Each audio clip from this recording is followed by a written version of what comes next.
elle est relativement proche de nous, située à 160 000 années-lumière. Voilà, regardez. Vous voyez, 94, 95, l'onde de choc se propage et allume le nuage de gaz. C'est assez extraordinaire. Voilà. Et là, on voit bien que c'est symétrique. Voilà. On a eu de la chance de le voir. Alors là, c'est pas Hubble, mais on a essayé de comprendre comment était structurée cette supernova. Et voilà, là, c'est un dessin d'artiste par des gens du VLT. Hubble s'est aussi intéressé aux trous noirs. Alors vous allez me dire comment on peut voir les trous noirs. Ben oui, puisque par principe c'est noir, hein, c'est pas détectable. Hein. Alors en fait, on ne voit pas le trou noir, mais on voit les effets aux alentours. Hein.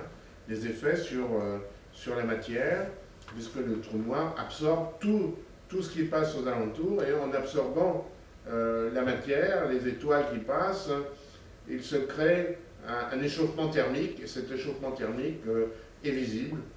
Il y a aussi des jets qui se produisent, des jets d'énergie qui se produisent, et c'est ça que l'on va voir.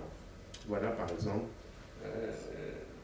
ici, des jets produits par un trou noir. Vous savez, un trou noir ici, ça c'est une image d'artiste, agglutine la matière. En agglutinant la matière s'échauffe autour du trou noir. Le trou noir, là, il n'est pas visible, mais en s'échauffant, il se crée aussi un jet d'énergie le long de cet axe, et c'est ça qu'on peut mesurer. On le voit très bien ici.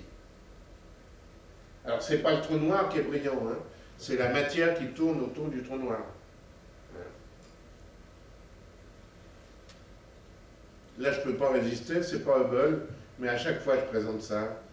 C'est notre trou noir à nous.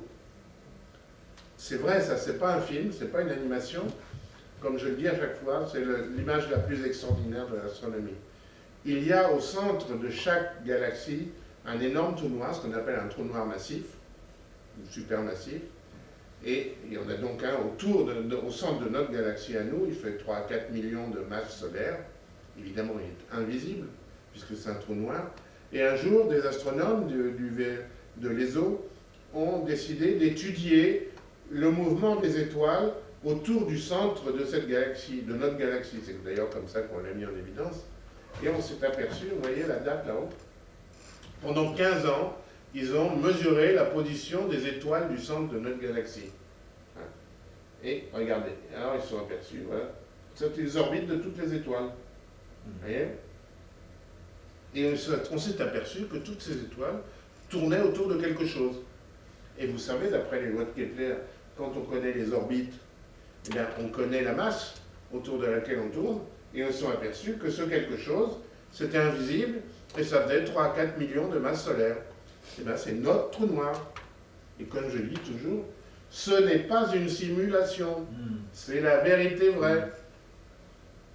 D'accord ? Ça, c'est génial. Alors bon, je vais avancer un peu. Hubble a aussi noté l'interaction entre les galaxies. Vous savez, toutes les galaxies interagissent entre elles. Et il semble que d'ailleurs, ça soit nécessaire pour l'évolution des galaxies. En plus, dans ces interactions, les trous noirs aussi se combinent. Alors vous allez me dire, ça doit être épouvantable quand il y a des interactions de galaxies. Ben non, c'est 2 nuages de fumée qui se rencontrent. Hein. Si 2 galaxies comme notre galaxie se rencontraient, il n'y aurait peut-être qu'un seul choc entre 2 étoiles, c'est tout, parmi les 100 milliards d'étoiles. Hein, parce que c'est, comme je dis toujours, l'univers c'est vide. C'est vide. Alors voilà. Par contre, ce qui est intéressant, c'est ces interactions de galaxies donnent des images, des résultats tout à fait artistiques. Hein, vous voyez, des galaxies comme ici, tout ça, c'est des vraies interactions de galaxies détectées par Hubble. Alors là, on voit bien qu'il y en a une qui perce l'autre galaxie. Alors la plus célèbre, c'est les antennes. On voit les deux galaxies qui interagissent. Et c'est relativement récent, elles ont commencé à interagir il y a 500 millions d'années. C'est en fait la collision de galaxies la plus proche de nous Elle n'est pas très loin, hein. Et on peut même aussi la voir en radioastronomie. Voilà, les antennes. Ah, voilà une autre, les souris. Ouais, on voit, ça c'est une simulation. Hein. C'est une simulation qu'on a fait, et évidemment le résultat de la simulation, c'est ce qu'on voit vraiment dans le ciel.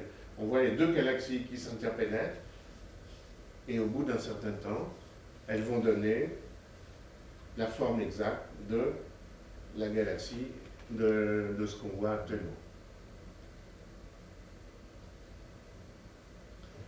Bon, je vais peut-être avancer, on va oublier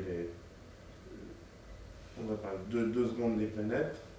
Évidemment, vous savez, je vous ai parlé de ce quatrième carré là, qui permettait de photographier des planètes avec un peu plus de détails.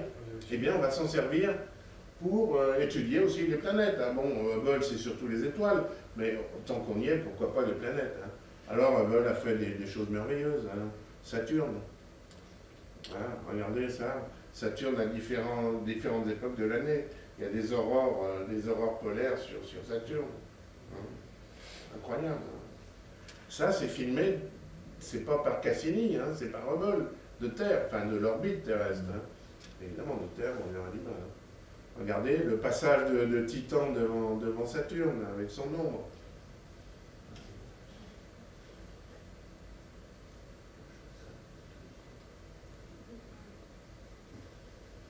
Les aurores sur Jupiter. Toutes les planètes gazeuses, possédant un champ magnétique, ont un système d'aurore comme sur Terre. Les anneaux d'Uranus. Mais surtout, dès la mise en service et de la réparation de Hubble a permis d'assister à l'arrivée en direct d'une comète sur Jupiter, c'est la comète Shoemaker-Levy 9, qui d'ailleurs s'est fragmentée due à la gravitation importante de Jupiter. Ce que je dis toujours, merci Jupiter, hein, parce qu'elle est tellement grosse, ça nous protège de ces grosses comètes ou grosses astéroïdes. Et Hubble nous a permis de voir en direct l'impact d'une comète dans l'atmosphère. Voilà. Vous voyez la comète ici qui se fragmente due à la forte gravité de Jupiter et qui va percuter l'atmosphère de Jupiter et va laisser des traces dans l'atmosphère qui vont être visibles pendant plusieurs semaines. Voilà, des photos de comètes, collision de deux astéroïdes, etc. On a même pu imager Pluton, qui n'est plus une planète, mais qui est toujours intéressant historiquement parlant, où on voit qu'il y a quand même des zones un peu plus claires et des zones un peu plus sombres. Donc il faudra attendre 2015 pour avoir un peu plus de détails. Hubble a même découvert des nouveaux satellites de Pluton. Hein, vous voyez, même grâce à cette puissante caméra. Il a même aussi découvert ou imagé des exoplanètes. Qu'est-ce que c'est une exoplanète? C'est une planète qui tourne autour d'un soleil qui n'est pas le nôtre, hein, mais dans notre galaxie. Et par exemple, alors il est très difficile de photographier les exoplanètes parce que c'est tellement minuscule et c'est pris dans la lumière de leur propre étoile, mais avec une sorte de coronographe, ici autour de Fomalhaut, vous voyez, on voit l'orbite, vous voyez, on voit bien que c'est un système solaire en formation, il reste encore du nuage stellaire ici. Et bien, en 2004 et en 2006, Hubble a montré qu'il y avait deux petits points qui se déplaçaient, et ce petit point qui se déplaçait, c'est une planète en formation. Intéressant, hein? Voilà, les impressionnistes. Voilà le spectacle que nous donne Hubble. Alors, le futur remplaçant, et puis je termine. Le futur remplaçant de Hubble, mais je ne crois pas qu'on pourra se passer de Hubble. Moi. Je suis persuadé qu'un jour, on sera obligé de trouver un truc pour faire une mission parce qu'il est tellement indispensable. C'est le James Webb télescope. James Webb, c'était un des administrateurs de la NASA à la glorieuse époque de la mission Apollo. C'est un énorme télescope spatial, tout plié évidemment pour que ça rentre dans la coiffe d'une fusée, mais il va être situé en L2, c'est-à-dire au point de Lagrange numéro 2, à 1,5 million de kilomètres de la Terre, donc totalement inaccessible. S'il y a un problème, c'est foutu. Voilà, par contre le miroir, c'est intéressant. Celui de Hubble, il fait 2,40 m. Donc évidemment, il va être replié. Et voilà les parties de miroir qui commencent à être assemblées. Alors, miroir, 6,50 m. Il va être dans l'infrarouge, lui, uniquement. Pourquoi? Parce que dans le visible, on a déjà tout découvert.